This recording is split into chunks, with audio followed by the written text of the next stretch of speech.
श्री स्वामी समर्थ मंडळी. तर जेव्हापासून अहोंचं वैष्णोदेवीला जायचं रिझर्वेशन झालंय ना, तेव्हापासून ते माझ्या मागं लागलेत की माझे सगळे कपडे धुवून इस्त्री करून ठेव.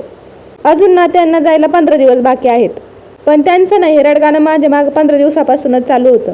मग म्हटलं चला आज ना त्यांचे एकदाचे कपडे धुवून इस्त्री करूनच ठेवते. त्यांचे सगळे कपडे मला मशीनमध्ये टाकेपर्यंत बघा इकडे काय चालू होतं आमच्या मॅडमचं. मला ना आज रांगोळी काढायला उशीर झाला होता. मग आमच्या मॅडम भिडल्या होत्या रांगोळी काढायला. तिला म्हटलं तू हे काय काढलंय, तर ती म्हणत होती का हा मी चंद्र काढलाय. तर ती ना एवढ्यावरच थांबली नव्हती, तिनं सगळ्या रांगोळ्या ना एकत्र केल्या होत्या आणि निम्मी रांगोळी तर सांडून पण टाकली होती. त्यानंतर ना धुतलेले कपडे ना मी वाळत घातल्या आणि वाळल्यानंतर लगेच इस्त्री करून ठेवले. आता मागच्या 6 महिन्यापूर्वी ते वैष्णोदेवीला जाऊन आले होते आणि आता पुन्हा चाललेत. त्यांची ना वैष्णोदेवीवर खूपच श्रद्धा आहे. तर असो त्यानंतर ना मी दुपारी ना झाडांना पाणी घालत होते. मला तर असं झालं की कधी पावसाळा चालू होतोय, कारण की या झाडांना पाणी घालायचं ना खूप कंटाळा येतो, पण घालावंच लागतं. पाणी नाही घातलं तर ते लगेचच सुकून जातात.